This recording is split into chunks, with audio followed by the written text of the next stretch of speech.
حضرت عمر فاروق رضی اللہ تعالیٰ عنہ تاریخ اسلام کی ایک ایسی شخصیت ہیں جن کا دور خلافت قیامت تک کے آنے والے حکمرانوں کے لیے مشعل راہ ہے۔ آپ نے اپنی سیاسی بصیرت اور اسلامی سلطنت کو وسعت دے کر تقریباً 23 لاکھ مربع میل تک پھیلایا۔ آپ نے 10 سالہ عہد خلافت میں بڑی بڑی سلطنتوں کو اپنے زیر رنگین کیا۔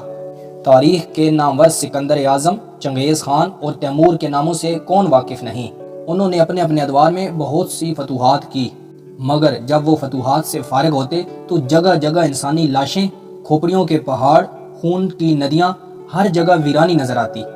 وہ جہاں سے گزرتے اسے ویران کر دیتے، مگر حضرت عمر فاروق رضی اللہ تعالیٰ عنہ کے عہد خلافت میں خون کا ایک قطرہ بھی نہیں گر پایا۔ ایران اور روم جیسی سپر پاور سلطنتیں جس انداز اور احتیاط سے فتح ہوئیں کہ بڑے بڑے تاریخ دان ظلم و ستم کی ایک مثال بھی پیش نہ کر سکے۔ فتوحات سے بڑھ کر آپ نے نظام حکومت کو منظم کیا۔ یہ کہنا غلط نہیں ہوگا کہ آپ کے دور میں حکومت اور سلطنت کا ایک باقاعدہ نظام شروع ہوا۔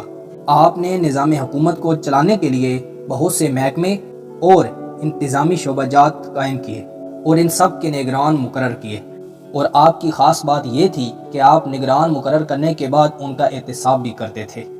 نظام عدل، آپ نے عدل و انصاف کا ایک ایسا نظام قائم کیا کہ جس کی مثال نہیں ملتی۔ تاریخ آپ کے دور میں ظلم و زیادتی کی ایک مثال بھی پیش کرنے سے قاصر ہے۔ آپ کا دور عدل و انصاف پہ تھا۔ آپ کے عدل و انصاف میں مسلم اور غیر مسلم کا کوئی فرق نہیں تھا۔ آپ کے ایوان عدل میں اعلیٰ و دانا، امیر و غریب، آقا و غلام سب برابر تھے۔ جو بھی ظالم ثابت ہوتا اسے سزا دی جاتی تھی۔ اسی نظام سے متاثر ہو کر غیر مسلموں نے بھی اسلام قبول کرنا چاہا۔ نظام قضاء، آپ قضاء کے معاملے میں بڑی احتیاط سے کام لیتے تھے۔ آپ اس منصب کے لیے انہی بزرگوں کا انتخاب فرمایا کرتے تھے جن کا علم، تقوی، ذہانت، قوت فیصلہ مسلم تھی۔ یہی وجہ ہے کہ آپ عدل و انصاف میں بے مثال تھے۔ دولت مند اور معزز شخص کے علاوہ معمولی آدمی قاضی نہیں ہو سکتا۔ اس کی وجہ یہ ظاہر کی کہ دولت مند رشوت کی طرف راغب نہ ہوگا اور معزز شخص فیصلہ کرنے میں ٹھیک ہوگا۔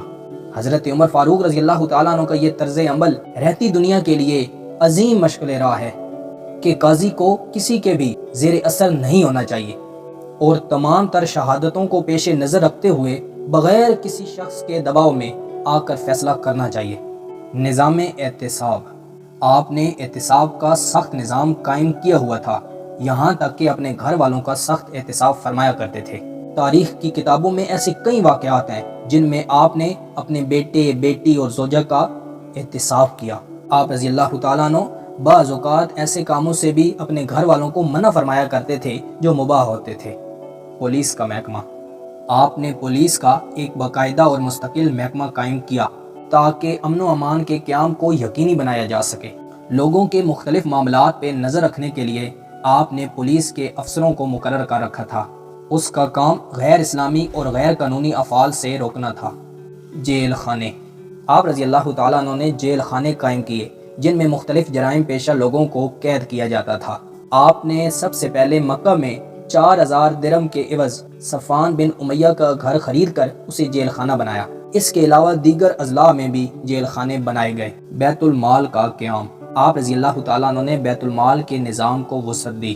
تمام صوبوں اور مرکزی مقامات میں بیت المال قائم کیے اور ان کے لیے بے شمار عمارتیں بنوائی۔ حضرت عبداللہ بن اکرم رضی اللہ تعالی عنہ پہلے وزیر خزانہ مقرر کیے گئے تھے۔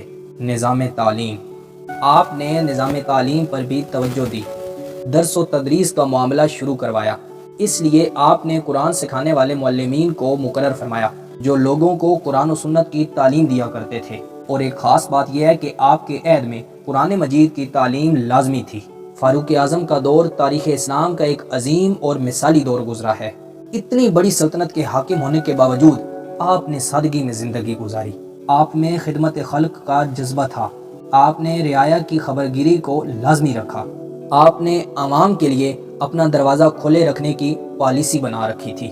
میں امید کرتا ہوں کہ آپ کو یہ ویڈیو بہت پسند آئی ہوگی۔ ہمیں سپورٹ کرنے کے لیے ہمارے چینل کو سبسکرائب کریں، دوستوں کے ساتھ شیئر کریں۔ ملتے ہیں اگلی ویڈیو میں۔ اللہ حافظ۔